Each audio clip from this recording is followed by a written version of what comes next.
તો કેમ છો વિદ્યાર્થી મિત્રો, મારી યુટ્યુબ ચેનલમાં આજના લેક્ચરમાં આપનું સ્વાગત છે। મારો આજનો લેક્ચર છે ધોરણ 12 કોમર્સ આંકડાશાસ્ત્રના ભાગ 1 ના ચેપ્ટર નંબર 2 સુરેખ સહસંબંધનો। સુરેખ સહસંબંધની અંદર મેં કાર્લ પિયર્સનની ગુણન પ્રઘાતની રીત પૂરેપૂરી શીખવાડી દીધેલ છે અને સ્વાધ્યાય 2.2 પણ આખું શીખવાડી અને તેના વિડીયો બનાવીને ચેનલ પર મૂકેલા છે। તો જો ના જોયા હોય તો તમે ત્યાં જઈને જોઈ શકો છો। તો આજે હું શરૂઆત કરવાનો છું રીત નંબર 2 સ્પીયરમેનની ક્રમાંક સહસંબંધની રીત। તો સ્પીયરમેનની ક્રમાંક સહસંબંધની રીત છે જેમાં શું છે કે બે ચલ એક્સ અને વાયના અવલોકનોની જોડ આપી હોય ત્યારે બંને ચલની કિંમતોને તેમના મૂલ્યને અનુરૂપ ઉતરતા ક્રમમાં ક્રમાંકો આપી, એટલે કે આપણે સૌથી મોટી જે સંખ્યા હોય એને 1 નંબર આપવાનો, એનાથી નાની હોય એને 2 નંબર, એનાથી નાની હોય એને 3 નંબર અને જે સૌથી નાની સંખ્યા હોય એને સૌથી લાસ્ટ છેલ્લો નંબર આપવાનો રહેશે। તો મૂલ્યને અનુરૂપ ઉતરતા ક્રમમાં ક્રમાંકો આપી આ ક્રમાંકોને આધારે સહસંબંધનું માપ મેળવવાની રીતને સ્પીયરમેનની ક્રમાંક સહસંબંધની રીત કહે છે। તો ક્રમાંક સહસંબંધની રીત થી સહસંબંધાંક શોધવો હોય તો સૌથી પહેલાં તો આપણને જે અવલોકન આપ્યા હોય તેને આપણે ક્રમ આપવો પડે અને એ ક્રમ કયા ક્રમમાં આપવાનો છે? ઉતરતા ક્રમમાં આપવાનો રહેશે। હવે આપણે જોઈએ કે સ્પીયરમેને આપણને 2 સૂત્રો આપ્યા છે। એક કે જ્યારે અવલોકનો પુનરાવર્તિત ન થતા હોય, એટલે કે કોઈ અવલોકન બીજી વખત આવતું ન હોય ત્યારે એકદમ સિમ્પલ સૂત્ર છે R બરાબર 1 - 6 સિગ્મા ડી સ્ક્વેર છેદમાં n કૌંસમાં n સ્ક્વેર માઇનસ 1। આ ક્યારનું સૂત્ર છે કે જ્યારે કોઈ પણ અવલોકન એકની એક વખત બીજી વખત આવતું હોય નહીં ત્યારે। હવે કે જ્યારે અવલોકનો પુનરાવર્તિત થતા હોય તો એકનું એક અવલોકન 2 વખત અથવા તો 3 વખત આવતું હોય ત્યારે કયું સૂત્ર વાપરવાનું? તો તેમાં આવશે R બરાબર 1 - 6 બ્રેકેટમાં sigma d square plus CF છેદમાં n કૌંસમાં n સ્ક્વેર માઇનસ 1। બંને સૂત્રની અંદર એક આ બ્રેકેટનો અને આ CFનો ફેરફાર છે, બાકી બંને સૂત્ર સરખા જેવા જ છે। તો પહેલું સૂત્ર શેના માટે? કે અવલોકન પુનરાવર્તિત ન થતા હોય, અને બીજું સૂત્ર શેના માટે છે? કે અવલોકનો પુનરાવર્તિત થતા હોય। હવે આપણે આ સૂત્રની અંદર જે સંજ્ઞાઓ જોઈ તેની ચર્ચા કરીએ। તો સૂત્રમાં D આવે છે, તો D એટલે કે RX માઇનસ RY, એટલે કે ક્રમાંકો વચ્ચેનો તફાવત, જેને આપણે D એટલે કે ડિફરન્સ વડે દર્શાવીએ છીએ। RX એટલે કે ચલ X નો ક્રમાંક અને RY એટલે ચલ Y નો ક્રમાંક। બીજું કે કરેક્શન ફેક્ટર CF, બીજા સૂત્રમાં જે CF આવે છે તેને શું કહેવામાં આવે છે? Correction factor. અને CF નું સૂત્ર છે સિગ્મા m³ માઇનસ m છેદમાં 12। અને m શું કહેવાશે? કે કોઈ અવલોકન જેટલી વખત પુનરાવર્તન પામે તે સંખ્યાને આપણે m કહીશું। તો m બરાબર શું? કે અવલોકન 2 વખત આવતું હોય અથવા 3 વખત આવતું હોય તો એ 2 અથવા 3 છે, જેને આપણે શેના વડે દર્શાવીશું? m વડે દર્શાવીશું। અને એમની મદદથી આપણે CF શોધી શકીશું આ સૂત્રમાં કિંમત મૂકીને। અને CF એટલે શું કહેવાય? કરેક્શન ફેક્ટર, કે ભાઈ એકનું એક સંખ્યા, એકનું એક અવલોકન બીજી વખત અથવા ત્રીજી વખત આવતું હોય તો તેનો સુધારો કરવા માટે આપણે CFનો ઉપયોગ કરીએ છીએ। બીજું ખૂબ જ અગત્યના યાદ રાખવા જેવા પરિણામ કે સિગ્મા ડી એટલે કે ડીનો સરવાળો હંમેશા શૂન્ય જ થશે। ત્યારબાદ સિગ્મા ડી સ્ક્વેર બરાબર 0 મળે। જો ડી સ્ક્વેરનો સરવાળો 0 હોય ત્યારે આરની કિંમત હંમેશા શું મળશે? આપણને 1 મળશે। અને એક્સ અને વાયના ક્રમાંકો એકબીજાથી ઉલટા ક્રમમાં હોય તો આર બરાબર શું મળશે? -1 બનશે। તો આ ખાસ યાદ રાખી લેજો, 3 બહુ જ જરૂરી અગત્યની નોંધ છે કે સિગ્મા ડી 0 થાય અને સિગ્મા ડી સ્ક્વેર 0 થાય ત્યારે આર બરાબર 1 મળે, અને એક્સ અને વાયના ક્રમાંકો એકબીજાથી ઉલટા ક્રમમાં હોય તો આર બરાબર -1 મળે છે। હવે આપણે આજે સૂત્રો જોયા બંને, કે પુનરાવર્તિત ન થાય અને પુનરાવર્તિત થાય। તો શરૂઆત કરીએ આપણે એવા દાખલાઓ કે જેમાં અવલોકન પુનરાવર્તિત ન થતા હોય અને આ સામાન્ય સૂત્રોનો ઉપયોગ કરીને દાખલો થતો હોય, તો એવા દાખલાની શરૂઆત કરીએ। તો શરૂઆત કરીએ આપણે સ્વાધ્યાય 2.3ની। સ્વાધ્યાય 2.3ની અંદર પહેલા દાખલામાં શું કીધું છે કે બે બજાર વિશ્લેષકો છેલ્લા કેટલાક સમયમાં કરેલા વિકાસને આધારે 6 કંપનીઓને નીચે મુજબના ક્રમ આપે છે. તો અહીંયા કંપની આપી છે ABCDEF અને વિશ્લેષક 1 દ્વારા ક્રમ અને વિશ્લેષક 2 દ્વારા આપણને અહીં ક્રમ આપેલો છે. તો અહીંયા ક્રમ આપ્યા છે તો આને એક્સ અને વાય નહીં કહેવાય, ક્રમ છે એટલે એને RX અને RY કહીશું. ક્રમ છે એટલે એને શું કહીશું? RX અને RY, એટલે કે રેન્ક ઓફ એક્સ અને રેન્ક ઓફ વાય, એક્સનો ક્રમાંક અને વાયનો ક્રમાંક. હવે આપણે શું કરવાનું છે કે આ પરથી બંને વિશ્લેષકોના મૂલ્યાંકન વચ્ચેનો સહસંબંધાંક શોધવાનો છે. દાખલામાં ક્રમ આપેલા છે માટે સહસંબંધાંક સ્પીયરમેનની પદ્ધતિથી જ શોધાશે, કાર્લ પિયર્સનથી શોધાય નહીં. કેમ? ક્રમ આપ્યા છે માટે. તો સૌપ્રથમ આ જે કોષ્ટક છે તે આપણે આપણી નોટમાં બનાવી લઈએ અને પછી તેની ગણતરી કરીએ. તો આ પ્રમાણેનું કે આપણને કોષ્ટક આપેલું છે. કંપની આપી છે 6 A થી F સુધી, વિશ્લેષક A દ્વારા જે ક્રમ મળ્યો RX અને વિશ્લેષક B દ્વારા જે ક્રમ મળ્યો તે RY. ચોપડીમાં 1 અને 2 લખ્યું છે, વિશ્લેષકમાં AB લખો, કોઈ ફરક પડતો નથી. હવે સૌ પ્રથમ આપણે શું કરીશું? આ જે બે ક્રમ આપે છે તેના પરથી કોની કિંમત મળશે આપણને? D, એટલે કે ડિફરન્સ, જેને તફાવત કહેવામાં આવે ગુજરાતીમાં.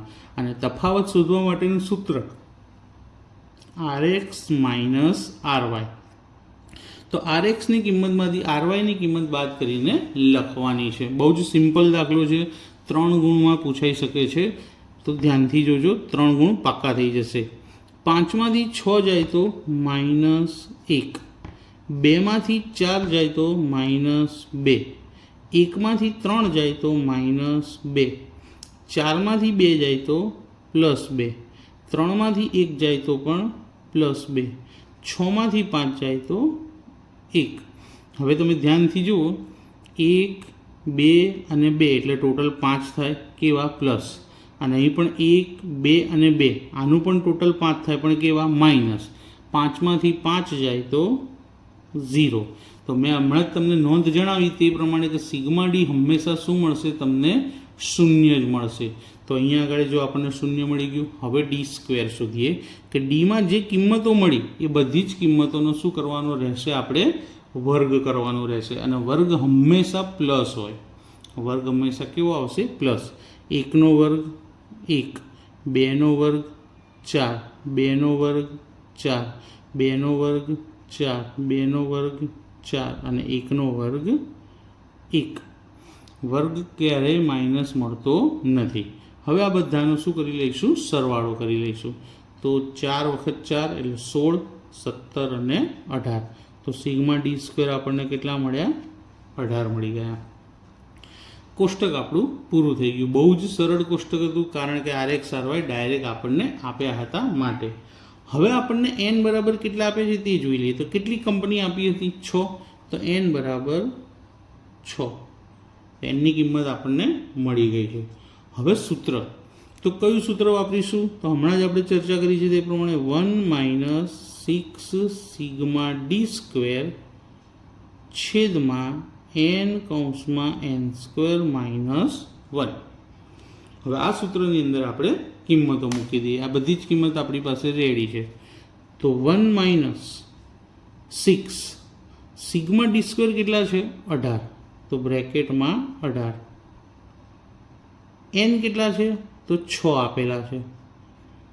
n² એટલે 6નો વર્ગ -1. ફરી 1 ઓછા 18 ગુણ્યા 6 કરો તો 108 છેદમાં 6 6નો વર્ગ 36, 36માંથી 1 જાય તો 35. ફરી 1 - 108 છેદમાં 35 ગુણ્યા 6 કરીએ તો મળશે 210. તો 1 - 108 ભાગ્યા 210 કરવાથી જવાબ મળે છે 0.51. હવે આ જવાબ આપણને એક્ઝેક્ટ નથી મળતો, આશરે મળે છે. 0.51 કેવો જવાબ મળે છે? આશરે. માટે આપણને જે R મળશે એ કિંમત કેવી હશે? લગભગ હશે, એક્ઝેક્ટ મળતી નથી. 1માંથી 0.51 બાદ કરીએ તો 0.52 49. હવે 0.49 છે એ 0ની નજીક કહેવાશે, 1ની નજીક કહેવાશે નહીં. તો આરની કિંમત 0ની નજીક છે, માટે બંને ચલો વચ્ચે આંશિક ધન સહસંબંધ છે.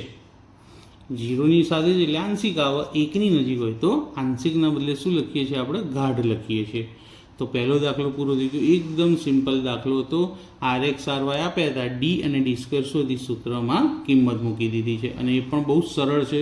પણ એક વસ્તુ ખાસ યાદ રાખવી, એક છેક કે છેક સુધી લખવાનું અને સૌથી છેલ્લે એની બાદબાકી કરવાની, ત્યાં સુધી એક એમનો એમ લખતા જ જવાનું.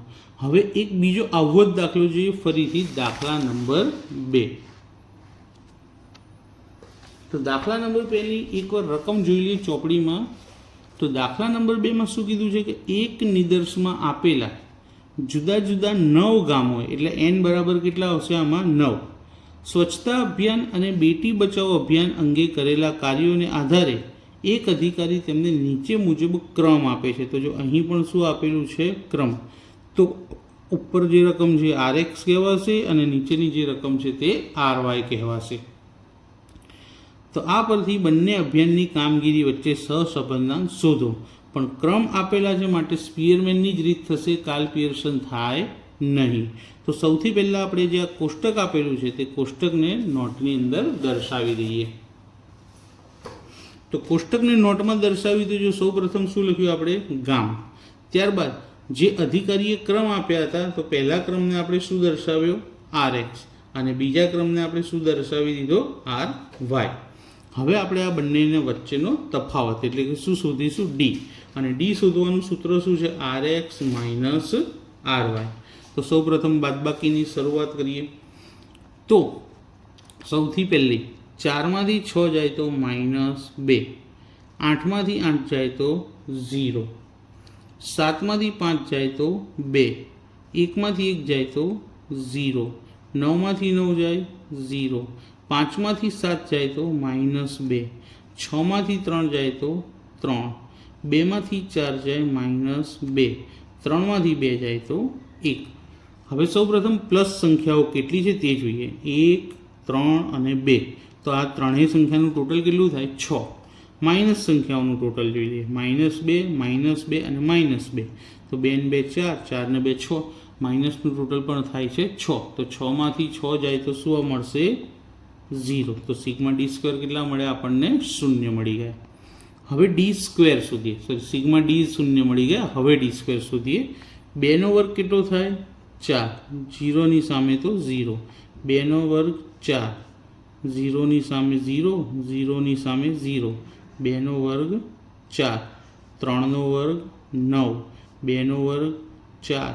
1નો વર્ગ 1. બધી જ કિંમતોનો આપણે શું કરવાનું છે? હવે સરવાળો. 9 અને 1 10, 10 ને 4 14, 14 ને 4 18, 18 ને 4 22, 22 ને 4 26. તો સિગ્મા ડી સ્ક્વેર આપણને કેટલા મળી ગયા? 26 મળી ગયા. એકદમ સરળતાથી કોષ્ટક પૂરું થઈ ગયું. આ પણ પહેલા દાખલાના જેવું સરળ જ છે, ફક્ત સંખ્યા વધારે આપી છે. તો અહીંયા આગળ કેટલી સંખ્યા આપી છે? 9 ગામ છે, માટે એનની જગ્યાએ આપણે કેટલા લખી દઈશું? 9 લખી દઈએ. તો એનની કિંમત આપણને મળી 9. હવે સૂત્ર મેં આગળના દાખલામાં જે લખ્યું હતું એનું એ જ સૂત્ર છે કે R બરાબર 1 - 6 સિગ્મા ડી સ્ક્વેર છેદમાં n(n²-1).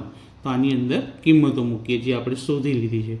1 - 6 સિગ્મા ડી સ્ક્વેર કેટલા શોધ્યા? 26 છેદમાં n કેટલો છે? 9. તો એનની જગ્યાએ 9 બ્રેકેટમાં n² એટલે 9નો સ્ક્વેર -1. 1 ઓછા 26 ગુણ્યા 6 કરીએ તો 26 છંગ કેટલો થાય? 156. 9 એમના એમ. 9નો વર્ગ 81. 81માંથી 1 જાય તો કેટલા મળશે આપણને? 80. 1 માઇનસ 156 છેદમાં 9 × 72 અને 0 720. હવે આ 156 ને 720નો ભાગાકાર કરશું તો 1 માઇનસ 156 ભાગ્યા 720 કરીએ તો આપણને જવાબ મળશે 0.22. હવે આની બાદબાકી કરીએ. હવે 0.22 એક્ઝેક્ટ નથી, માટે આપણી આરની કિંમત છે આપણને કેવી મળશે? લગભગ. તો એકમાંથી 0.22 જાય તો 0.78. તો આપણી આરની કિંમત મળી ગઈ. હવે આપણે તેનું અર્થઘટન લખી દઈએ. આ કિંમત કોની નજીક છે? 1ની નજીક. તો આરની કિંમત 1ની નજીક છે. કેવું? 1 + 1ની નજીક છે. માટે બંને ચલો વચ્ચે ગાઢ ધન સહસંબંધ છે. કેવો સહસંબંધ છે? ગાઢ ધન સહસંબંધ છે. તો આજના લેક્ચરની અંદર આપણે જે સૂત્રો શીખ્યા અને 2 દાખલા શીખ્યા તે પરથી તમે લોકો ઉદાહરણ 16, 17 અને 18 જાતે ગણી શકશો. તમારે ઉદાહરણમાં જોવાની જરૂર પડશે નહીં, પણ જો આ બંને દાખલા સારી રીતે શીખી લીધા હશે તો મિત્રો આજનો લેક્ચર તમને કેવો લાગ્યો મને કમેન્ટ કરી જરૂરથી જણાવજો. અને આજના લેક્ચરમાં જે મેં સૂત્રો કીધા તે સૂત્રો અને તેની થોડીક નોંધ ખાસ યાદ રાખી લેજો. તો વિડીયોને લાઈક કરજો, તમારા ફ્રેન્ડ સર્કલમાં શેર કરજો, અને જો તમે ચેનલ પર નવા હો તો ચેનલને સબસ્ક્રાઈબ કરવાનું ભૂલતા નહીં, જેથી તમને આવા નવા એજ્યુકેશનલ વિડીયો દરરોજે મળતા રહેશે. Thank you.